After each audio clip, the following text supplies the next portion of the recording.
saya Iya Purnamasari, dosen dari program studi perikanan tangkap. Nah, kali ini saya akan coba memaparkan salah satu mata kuliah yang saya ampu di prodi perikanan tangkap, yaitu terkait dengan tata laksana perikanan yang bertanggung jawab atau CCRF.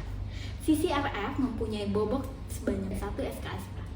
Nah, deskripsi mata kuliah ini sendiri adalah menjelaskan ruang lingkup CCRF, dan yang terakhir yang tidak kalah penting yaitu bagaimana dalam menerapkan CCRF atau praktik CCRF itu sendiri.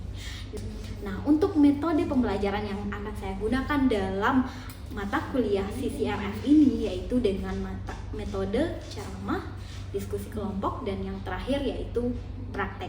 Nah, untuk ceramah ini saya sudah menyiapkan bahannya, diantaranya tentu ada PPT, buku ajar, dan yang tidak kalah penting adalah modul praktikum. Nah, untuk diskusi kelompok nanti taruna akan dibagi per kelompok sehingga dapat menyiapkan bahan-bahan yang akan sesuai. Nah, deskripsi di antara uraian mata kuliah ini sendiri yaitu mencakup bagaimana nanti taruna dapat menghitung, mengetahui, dan mempraktekkan dalam mengukur hubungan antara panjang bobot, menghitung CPUE atau Catch Per Unit Effort, serta Maximum Sustainable Yield atau MSY. Nah, dalam praktek yang akan saya ambil dalam mata kuliah ini yaitu berkaitan dengan bagaimana menghitung hubungan panjang bobot itu sendiri, CPUE, dan yang terakhir terkait dengan MSY. Nah, ini merupakan bagian dari kesatuan yang harus dicapai dalam mata kuliah CCRF ini. Berikut akan saya perlihatkan bagaimana metode pembelajaran yang saya berikan dalam hal ceramah, diskusi kelompok, hingga prakteknya. Terima kasih. Assalamualaikum warahmatullahi wabarakatuh. Oke, baik. Selamat pagi semuanya. Selamat pagi. Pagi PTK Remaja. Selamat pagi. Oke, baik. Ini adalah pertemuan yang selanjutnya dengan saya. Sebelum saya memperkenalkan diri dan sebagainya, kita mulai dengan berdoa dulu terlebih dahulu ya. Silakan dipimpin oleh ketua kelas. Mohon izin Bu, duduk. Siap, gerak. Lapor, kelas perikanan tangkap remaja, jumlah 32, semua hadir, siap mengikuti perkuliahan. Oke, lanjutkan. Mengawali perkuliahan pada hari ini, berdoa, mulai.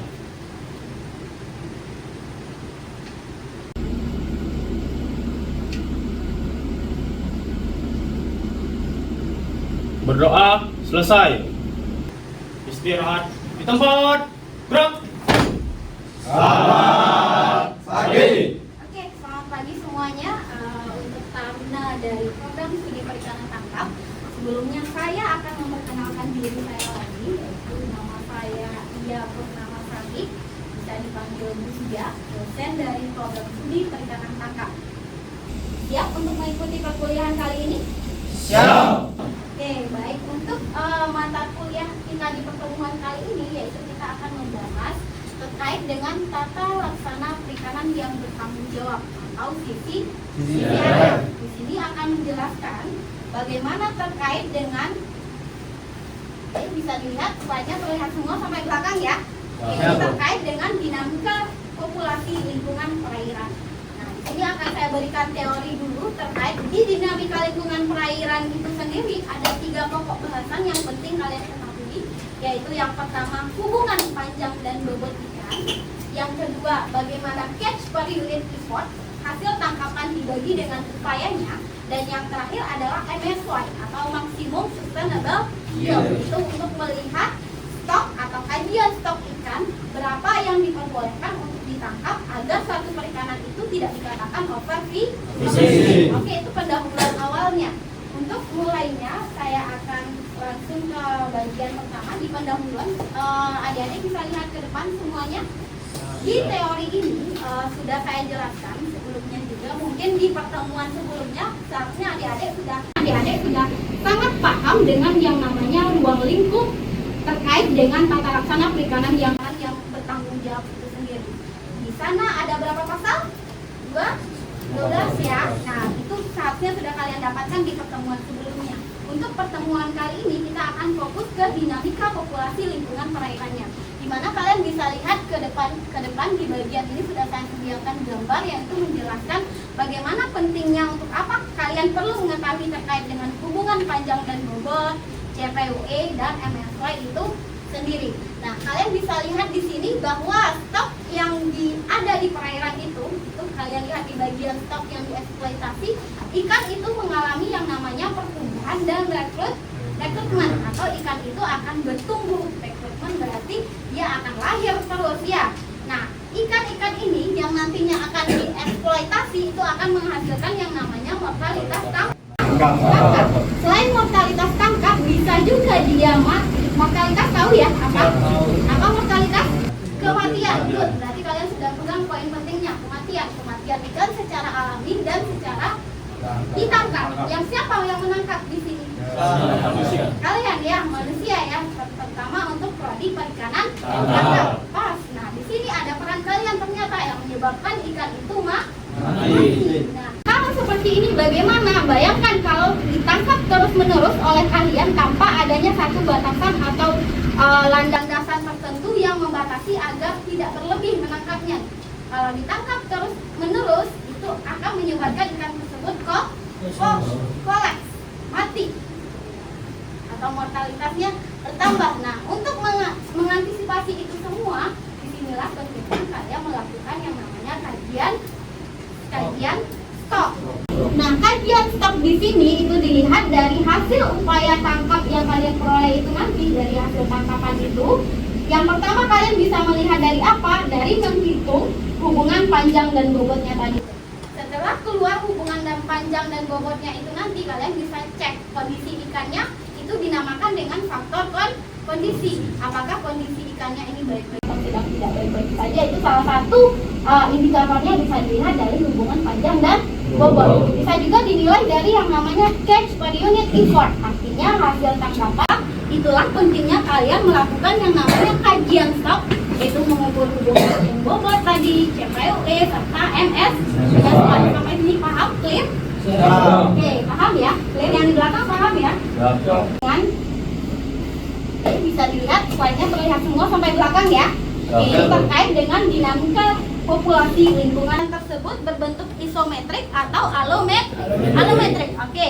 Alometrik atau isometrik ini ditentukan nanti berdasarkan hasil perhitungan atau penilaiannya. Nanti setelah ini akan saya ajarkan bagaimana cara menghitung sehingga dapat nilai itu W sama dengan AL pangkat B.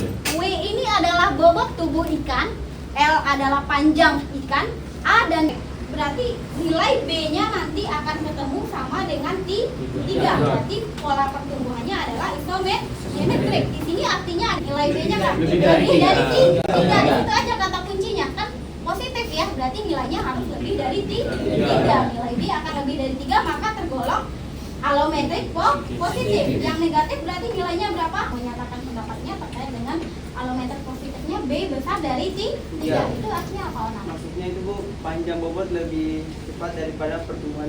Oke, kalau yang negatif, alometrik negatif? Yang negatif itu berarti panjang bobot tidak lebih cepat daripada pertumbuhan. Oke, atau lebih rendah dari pertumbuhan bobotnya. Oke, good, tepuk tangan dong untuk dengan menggunakan yang simpel ya, dengan menggunakan Microsoft Excel. Karena kalau untuk singkat kalian harus running dulu aplikasinya, bisa. Nanti kita bisa di tahap lanjutan.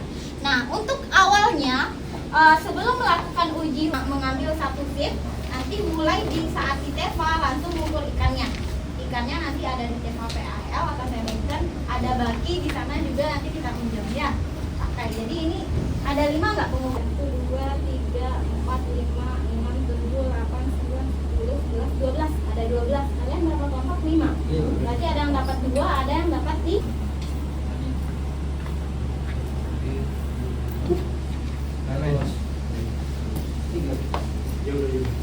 Oke, yang udah dapat bukunya kalian bisa buka nanti halaman 58 ya. Saya akan lagi. Nah, mendapatkan teori di kelas, selanjutnya Taruna akan diajak untuk melaksanakan praktikum. Praktikum kali ini yang akan dilakukan oleh Taruna yaitu mencakup terkait bagian subbab hubungan panjang dan bobot. Nah, seperti tadi akan saya mulai dengan pembukaan dulu sedikit, baru kalian mulai setelah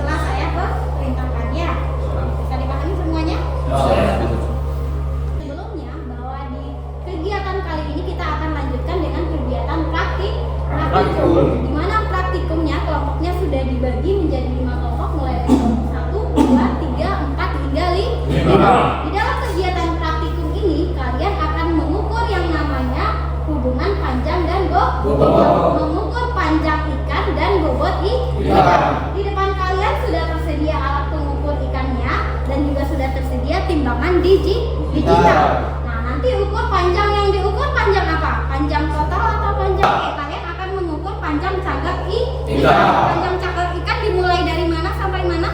Oke, dari ujung mulut ikan sampai pertengahan ekor. Nah, itu yang panjang dan bobotnya.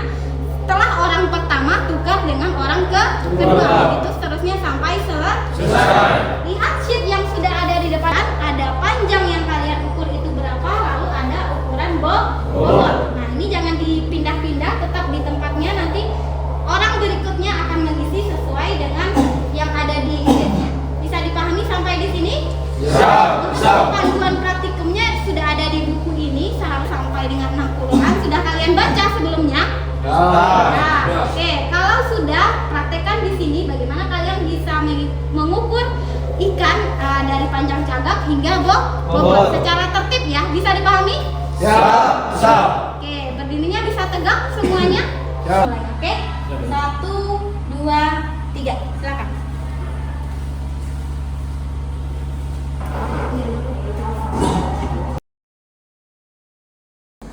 Dalam praktiknya, taruna yang sudah dibagi menjadi 5 kelompok diharapkan dapat mengukur ikan secara bergantian. Dalam capaian yang diharapkan yaitu taruna mampu membedakan antara panjang total ikan, panjang cagak, dan panjang standar ikan, di mana panjang total diukur dari ujung mulut hingga ujung ekor, sedangkan panjang cagak diukur dari ujung mulut hingga pertengahan ekor ikan, dan panjang standar sendiri diukur dari ujung mulut hingga pangkal ekor ikan. Nah, keterampilan praktis ini diharapkan dapat membantu taruna dalam membedakan antara panjang ikan yang dihitung. Taruna juga diharapkan dapat mengukur yang namanya bobot ikan dengan menggunakan ketelitian tertentu, yaitu timbangan digital.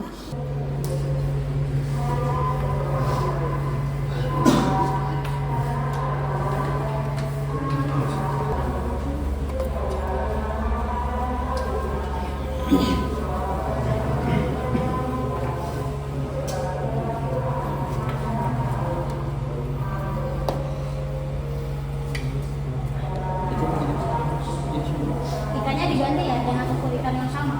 Maju, gantian, ada waktu buat kalian. Jadi semuanya harus dapat mengukurnya gantian. Oke, yang sudah pindah ke belakang.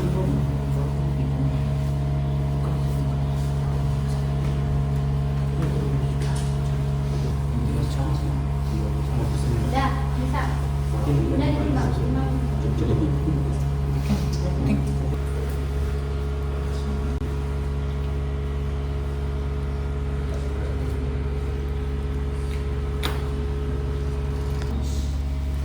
Perhatikan temannya.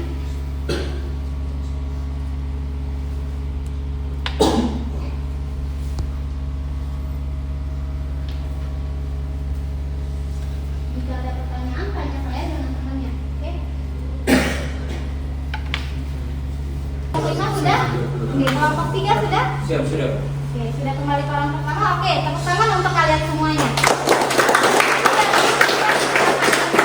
Nanti ini diinput di Excel ya. Nanti kalian hitung hubungan panjang bobotnya menggunakan Excel serta video yang sudah saya sediakan. Linknya sudah tahu kan ya, di PPT tadi sudah ada. Nanti saya bagi lagi ke PJ. Buka dan kami 1, 2, 3, silakan maju.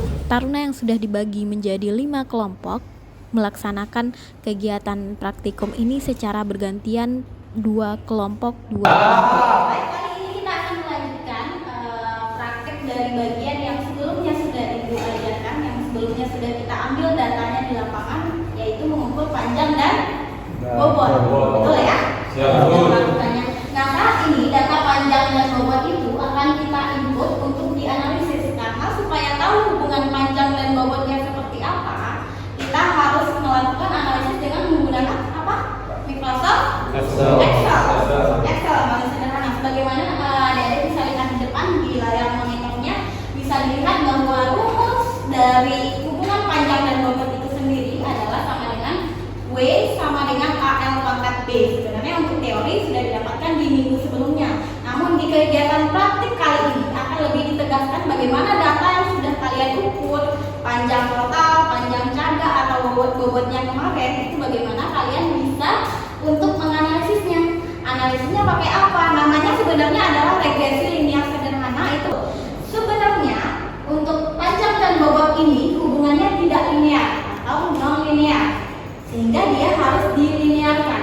Untuk melinearkannya, W ini harus disamakan dengan log atau disebut dengan log W. L juga sama log L. Ini kemarin apa istilah untuk apa? W sama dengan bobot. L sama dengan apa? Panjang.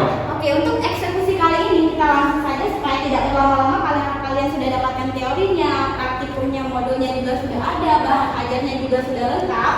Saat ini kita langsung saja eksekusi datanya. Silakan diinput datanya mulai dari data panjang dulu. Silakan dimasukkan panjang ikannya. Oke, nomor ikannya, lalu bobot ikannya. Lanjut. Sambil kalian input, ibu akan ngarahin juga terkait dengan materi berikutnya. Sebenarnya setelah ini kita akan lanjut ke CPUE dan MSY. Tapi kita fokus dulu di pertemuan kali ini di hubungan panjang dan bobot supaya kelihatan apa? Pola pertumbuhan. Pola pertumbuhannya nanti jika kalian temukan B sama dengan 3 itu berarti isometrik ya. Kalau B-nya besar dari 3 itu alometrik positif. Jika B-nya kecil dari 3 berarti itu alometrik negatif. Itu jangan dilupain. Silakan diinput. Non linear regresinya. Jadi harus dilinearkan. Gimana caranya? Harus dijadikan log yang ini. Log L atau log W. Berarti ini harus kita ketik. Nanti setelah kalian ketik, kalian ketikkan di sebelahnya di kolom log L-nya. Sama dengan log L itu apa? Panjang ikan. Berarti klik panjang ikannya, tutup kurung, lalu enter. Setelah ketemu hasilnya, ini baru sampai ketemu titik hitam full, itu kalian tinggal double klik. Nah, keluar semua log L ini. Sama dengan log W. W berarti apa? Kalau L panjang, W apa? Bobot. Sama dengan log berarti apa? Buka kurung, lalu pilih bobot. Klik yang bobot, tutup kurung, pilih enter. Lalu setelah di enter sampai muncul tanda hitam penuh seperti di layar, bisa terlihat ya. Baru di double kliknya sebelah kiri. Jangan lupa. Oke, muncul semuanya. Ini adalah data yang akan kalian regresikan nanti. Sekarang PR-nya apa? Kalian harus input dulu. Bisa? Oke, segera input datanya sampai selesai. Satunya tidak usah diketikkan deh. Hakim. Oke, cukup angkanya saja ya, karena satuannya sudah ditulis di atas. Oke, sama Aldi juga. Oke, langsung ke nilainya saja berapa diketik. Sama aja setelah dapat log L dan log W-nya itu buat apa gitu. Itu yang akan diregresikan menggunakan yang namanya regresi linear sederhana. Itu ada di menu data. Kalian bisa cek di paling atas, sama di komputer kalian juga ada ataupun laptop. Data, lalu pilih analisis data. Oke, sebentar masih berputar. Kita pilih regresi atau regression di sini. Regression ya. Kalian klik OK. Setelah itu, oke, input Y rank-nya yang dijadikan Y adalah log W-nya tadi. Yang W ya, betul ya Hakim ya. Ini sudah ada di teori, jadi kita tinggal praktekkan. Kita blok semua yang log W langsung. Blok sampai bawah. Di sini kebetulan ada 20 ikan. Oke, yang Y-nya yang mana Bu? Sama. Di tanda panah kalian klik. Lalu pilih, kalau yang X berarti kalau yang Y-nya log W, berarti yang X-nya siapa? Log L ya, sama. Blok sampai bawah ada 20 ikan kurang lebih di sini di data Ibu. Oke, kalian klik lagi tanda panah. Kalau sudah, kalian klik output range-nya. Ini artinya kalian mau taruh datanya di mana? Di Excel. Nah, pilih tanda panah lagi. Oke, kita taruh di paling atas supaya kelihatan. Kita taruh di sini misalnya ya. Klik. Lalu tadi ada 95%, artinya selang kepercayaannya sebesar 95% dan persentase kesalahannya berarti berapa? Kalau kepercayaan 95? 5 kan? 5%. Ini kalian sudah dapat semua ya teorinya ya, tinggal kita praktek. Oke, kalau sudah kita klik oke. Nah, muncul dia. Nah, jadi yang dijadikan nilai A yang mana sih Bu? Nah, ini dia. Di X variabel berarti itu nilai B. Kalian boleh ketikkan di sini A, B. Nah, tinggal copy yang ini Ctrl C. Jadi setelah ketemu nilai intercept dan X variabelnya, itu adalah nilai dari A dan B. Yang ini ya, Dek. Nah, coba lihat. W sama dengan A L pangkat B. A-nya itu yang intercept itu, B-nya itu yang X variabel ini. Nah, gitu. Karena nilai A-nya ini harus di 10 pangkatkan dulu, gini 10 pangkat dari nilai A nih, kita ulang, sama dengan 10 pangkat yang lambang seperti akap. Nah, ini adalah nilai A, ini adalah nilai B. Berarti kalau ibu tulis W sama dengan 0,00001 L pangkat 2,97, itulah nilainya. Sekarang ibu tanya 2,97 berarti nilai B-nya kecil atau kurang dari 3 atau lebih dari 3? Kurang dari 3. Berarti itu artinya ikannya adalah alometrik negatif. Pertumbuhannya itu panjangnya lebih cepat bertambah dibanding bobot. Itu artinya. Tapi ketika nilai B-nya nanti besar daripada 3, itu artinya pertambahan bobotnya lebih cepat dari pertambahan panjang. Berarti kondisi ikan saat B besar dari 3 montok-montok atau tidak? Cenderung montok ya, atau gemuk gitu ibaratnya. Tapi kalau dia yang B kecil dari 3 alometrik negatif itu biasanya relatif ikannya panjang gitu, karena pertumbuhan panjangnya lebih cepat daripada bobot. Kalau yang seimbang ada nggak Bu? Ada. Itu namanya isometrik. Ketika nilai B-nya ini nanti ketemunya sama dengan 3. Oke, sebelum supaya mendapatkan hasilnya, kalian harus buat dalam bentuk grafik seperti yang sudah Ibu sampaikan di teori. Pilih insert, lanjut ke menu insert. Di sini ada scatter. Klik scatter, pilih sembarang saja. Kalian boleh klikkan di mana saja dulu. Oke, boleh di sini. Nah, ini baru kalian masukkan datanya. Data Y dan X-nya. Pilih select data. Hampir sama seperti tadi, cuma ini ke grafik. Oke, langsung ke X. X adalah panjang. Kan X tadi panjang ya? Sudah paham ya? Nah, ketika X-nya itu dipanjang, berarti yang dimasukkan yang log atau yang panjang menurut kalian? Yang log atau yang panjangnya saja? Kalau untuk grafik, terkhusus untuk grafik yang dimasukkan tetap data awal ya. Jadi jangan salah masuk, yang log kalian masukkan nggak usah, karena nanti di grafik atau scatter ini ada pilihan yang namanya power atau untuk menu eksponensial. Itu menunjukkan bahwa regresinya tidak linear atau tidak berbanding lurus. Oke, kita coba dulu supaya nggak pusing kalian. Klik di panjangnya yang X-nya sebanyak 20 ikan sama. Oke, lalu D sama juga, klik D sama bobot. Ini untuk bobot. Kita pilih, lalu pilih. Oke, dah muncul bulatan-bulatan di sini. Di bulatan-bulatan inilah kalian munculkan regresinya. Klik kanan di salah satu bulatan, pilih add trend line. Oke, muncul di sini kan pilihannya. Nah, yang ini maksud dia tidak linear tadi, non linear tadi, kalian harus pilih ya. Nah, lalu munculkan datanya. Ini seperti datanya berapa sih nilainya gitu. Kurang lebih munculkan. Oke, kalau sudah selesai, ini kurang lebih datanya. Jadi setelah bisa membuat yang namanya regresi linear sederhana, kalian diharapkan bisa membuat grafik. Ini namanya grafik hubungan panjang dan bobotnya. R kuadrat itu mencerminkan seberapa erat, seberapa persen dia bisa menggambar panjang ini menggambarkan bobot. Oke, untuk prakteknya langsung saja supaya kalian tidak bingung, langsung kalian ketik, kalian cari berapa untuk